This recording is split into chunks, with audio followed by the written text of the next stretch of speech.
Assalamualaikum warahmatullahi wabarakatuh. Hari ini kita akan melanjutkan tentang materi bab seni rupa.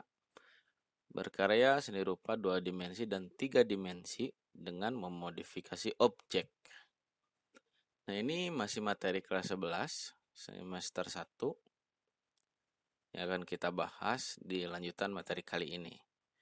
Dan sebelum mulai, silakan kalian untuk mengisi daftar hadir terlebih dahulu biar Bapak bisa mengetahui siapa saja yang sudah memperhatikan atau melihat video pembelajaran kali ini.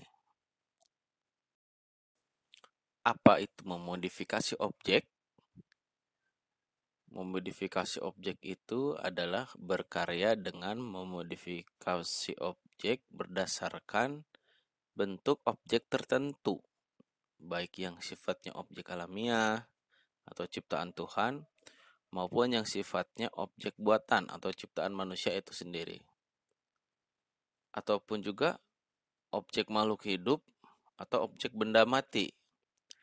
Di sini memodifikasi berarti bisa disebut juga memindahkan, membalik, memiringkan, mengubah ukuran, memutar, menghapus, menggabung, memecah, mendistorsi atau melebih-lebihkan, atau bisa juga menyederhanakan.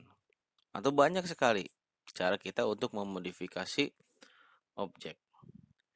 Jadi dalam modifikasi objek ini banyak yang harus kita pertimbangkan dan banyak pasti pertanyaan-pertanyaan yang muncul pada saat kita memodifikasi objek tersebut. Apakah harus vertikal misalnya atau horizontal? Apakah sosoknya harus berdiri, duduk, atau jongkok? Apakah harus bentuknya dari tanah liat? Apakah asalnya dari besi? Nah, itu harus kita pikirkan dalam hal memodifikasi objek. Sekarang kita perhatikan, di sini Bapak perlihatkan 2 gambar. Yang sebelah kiri adalah gambar yang kita ketahui adalah bentuk awan. Pada umumnya ya, aslinya real. Dan sebelah kanan adalah hasil dari memodifikasi objek awan tersebut. Kita tahu ini adalah sebuah karya batik asal dari Cirebon, yaitu batik Megamendung. Nah, dari kedua gambar ini bisa kita perhatikan bahwa awan di sebelah kiri telah mengalami yang namanya modifikasi objek menjadi sebuah gambar batik Megamendung. Latar belakang yang yang menjadikan si batik Megamendung itu banyak.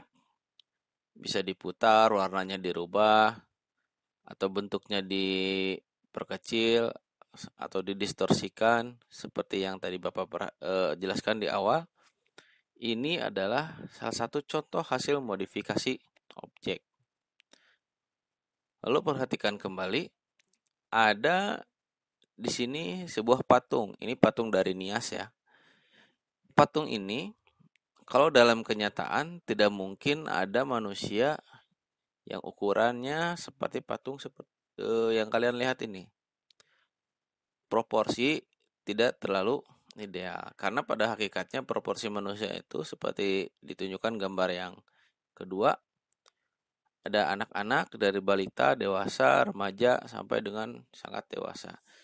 Dan kita bisa perhatikan proporsi dari mulai tangan, kaki, kepala itu proporsional ya.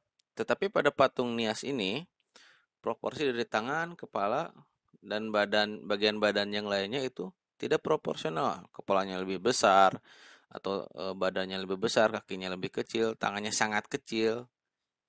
Nah, itu boleh dalam hal memodifikasi objek dan menghasilkan sebuah karya yang baru.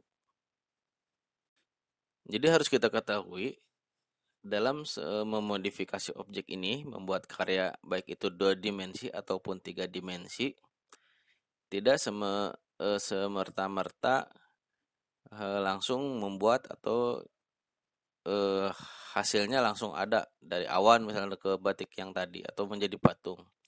Kita harus melewati dulu yang namanya proses kreatif. Proses kreatif adalah proses yang harus dilewati oleh pembuat karya pada saat menciptakan karya tersebut. Tahapan-tahapannya yang biasa dilakukan oleh si pembuat karya, ada yang pertama tahap persiapan, lalu ada tahap elaborasi, lalu ada tahap iluminasi, lalu ada tahap verifikasi. Yang pertama adalah tahap persiapan.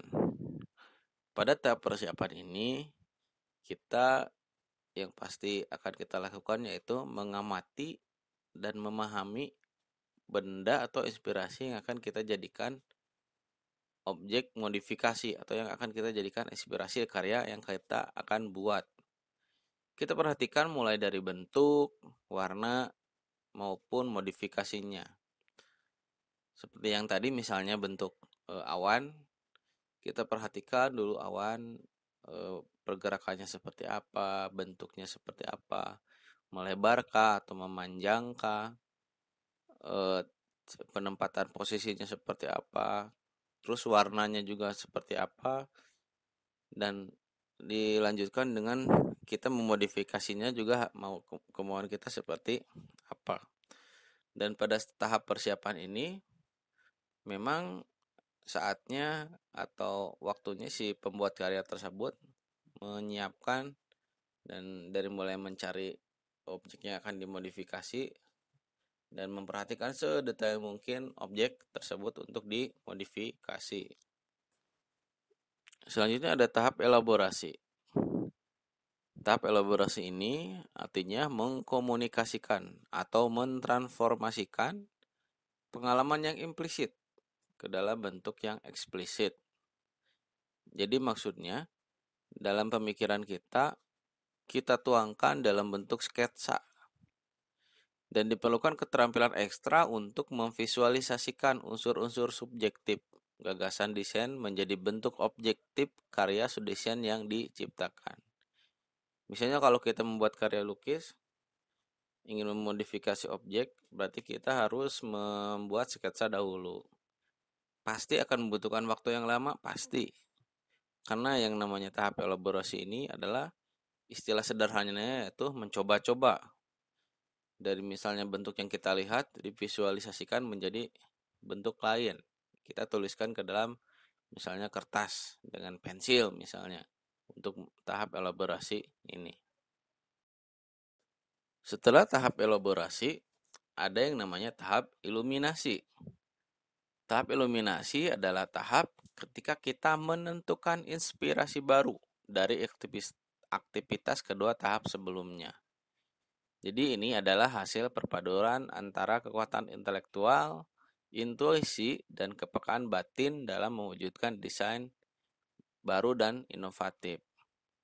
Nah, misalnya yang tadi, awan yang tadi ya, kita setelah elaborasi, setelah persiapan, setelah dua tahap yang tadi, kita lakukan tahap iluminasi.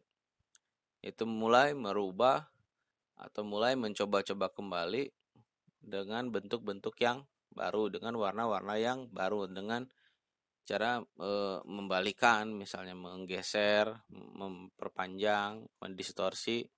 Nah, ini sangat penting dalam tahap iluminasi. Setelah kita melakukan tahap iluminasi yang tadi, kita lanjut ke tahap yang terakhir yaitu tahap verifikasi. Tahap verifikasi yakni pengujian proses penjabaran ide desain menjadi karya desain secara terperinci. Kita bekerja berdasarkan rujukan-rujukan pendapat pakar, petikan teks dari para ahli yang kita baca misalnya, atau referensi motif yang telah kita clipping dan amati sebelumnya. Nah, di tahapan verifikasi ini adalah tahapan akhir dalam proses memodifikasi objek, baik itu 2 dimensi atau 3 dimensi. Jadi posisi kita di sini memang memverifikasi segala macam, selain bentuk, bisa juga keoriginalitasan dari karya yang kita buat. Contohnya misalnya apakah sudah ada karya yang kita buat ini, bentuk ini sudah ada belum misalnya di area seni budaya atau di area seni rupa.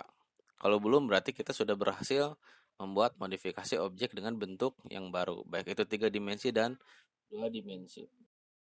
Apakah kita bisa membuat karya dengan memodifikasi objek? Sepertinya menurut Bapak bisa.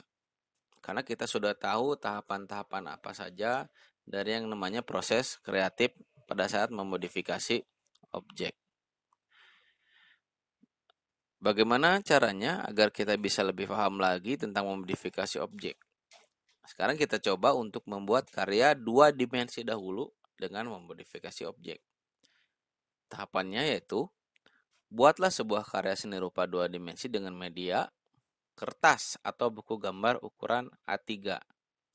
Nah, jadi diwajibkan mau itu 1 lembar ataupun buku gambarnya ukuran A3 yang besar ya. Yang kedua, gunakan media pensil dan pewarna. Untuk pewarna, Bapak bebaskan bisa menggunakan pewarna apa saja. Baik itu krayon, pensil warna, dan sebagainya lah. Spidol juga boleh. Dan yang ketiga, kalian mulai mencari objek yang akan kalian modifikasi untuk menghasilkan karya seni rupa 2 dimensi. Inspirasinya bebas, Bapak serahkan semuanya terserah kalian, karena ini adalah karya kalian. Dan jangan lupa, kalian perhatikan tahapan-tahapan dalam memodifikasi objek.